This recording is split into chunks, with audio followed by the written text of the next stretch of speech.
آقایان عزیز، خواهران گرامی، در این عالمی که خدای او کریمه، قرآن او کریمه، پیغمبر او کریمه، ائمه کریمند، فرشته ها کرامت دارن، خدا از ما خواسته کریم باشیم، کرامت داشته باشیم، پستی نداشته باشیم، لئامت نداشته باشیم. خب از کجا؟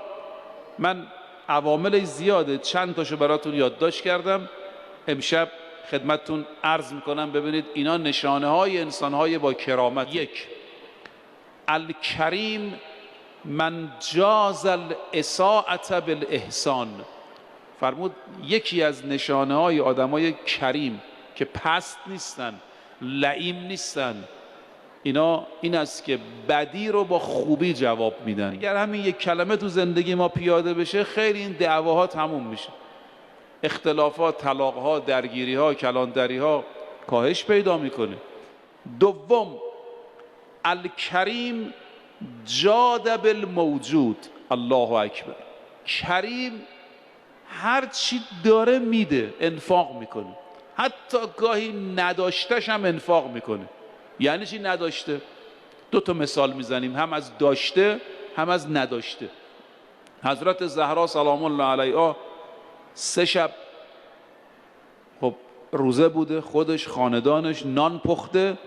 شب اول یتیم آمد، بعد مسکین آمد، بعد اسیر آمد، داد به فقیر، خودش آب افطار کرد. اینا میگن کریم، جاد بالموجود. همین بیشتر نبود، همینم داد، همینم داد.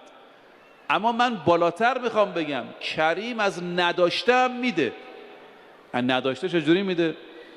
یک کسی اومد مسجد پیش امام هادی، گفت آقا قرض دارم، از شیعیان شما هستم، از کوفه میام، علاقه‌مند به شما، قرض کمرمو شکسته.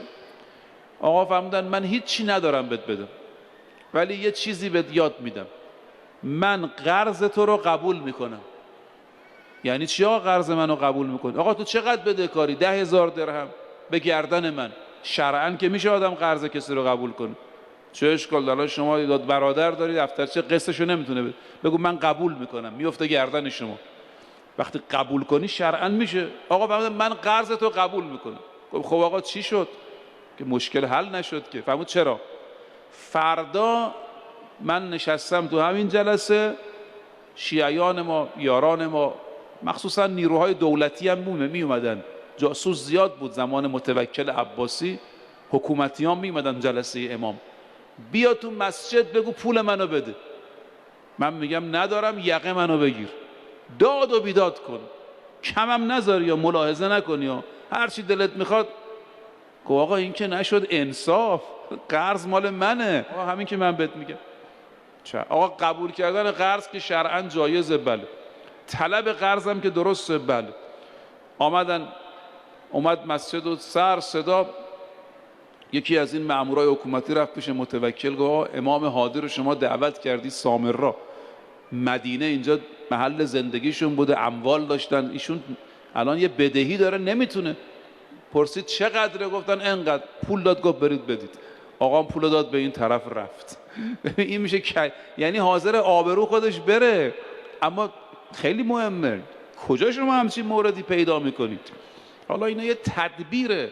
امام میخواست به این شکل این پولها رو از حلقوم این حکومت بیرون بکشه، در اختیار مردم قرار بده. هیچ اشکال شرعی هم توش نیست. شما الان میتونم من قرض شما رو ادا کنم، قبول کنم، شما بری از من شکایت کنی. وقتی قبول کردم که میتونی. سوم، الکریم یشکر القلیل. کریم حس تقدیر داره، ولو چیز کم بهش بدی. یکی از صفات خدا اینه که شاکره دیگه.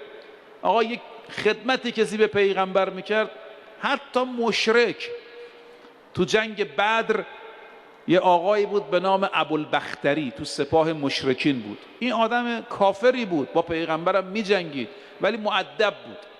یه چند مرتبه تو مکه وقتی میدید دارن به پیغمبر سنگ میزنن، توهین میکنن، میرفت جلو میگفت این کارو نکنید.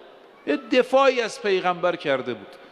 پیغمبر خدا تو جنگ بدر فرمود اگر کسی ابوالبختری رو دید او رو نکشه، تقدیر کرد ازش، نکشه، به خاطر اینکه یه جایی مثلا به ما خدمتی کرده.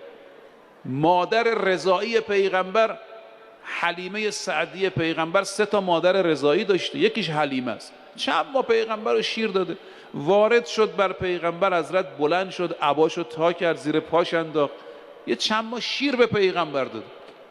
الان جوان ما پدر و مادر احترام نمیکنه. جوان عزیز، نسبت به پدر و مادرت، برادر نسبت به برادر بزرگترت، آقای نسبت به همسرت، این زن با قالی بافیت ساخت، با مستاجریت ساخت، با نداریت ساخت، حالا وضعت خوب شد، پولدار شدی، خونه خریدی، ماشین خریدی، چرا این زن رو اذیت میکنی؟ چرا زندگیتون رو به هم میریزید؟ چرا؟ یا فرق نمیکنه خانم گرامی، این آقا جوان بود، دوید، حالا پاش شکسته، تصادف کرده، اتفاقی براش افتاده، چرا گذشته ها رو فراموش میکنیم؟ 4 فرمود الکریم اذا قدر صفحه، کریم عفو میکنه، گذشت میکنه، وقتی قدرت پیدا کرد میبخشه. تو اوج قدرت پیغمبر اکرم تو مکه همه رو بخشید. بعدیش فرمود و اذا سئل انجه، اگر چیزی ازش بخوای عطا میکنه. و اذا ملک سمه، جود داره، سخاوت داره.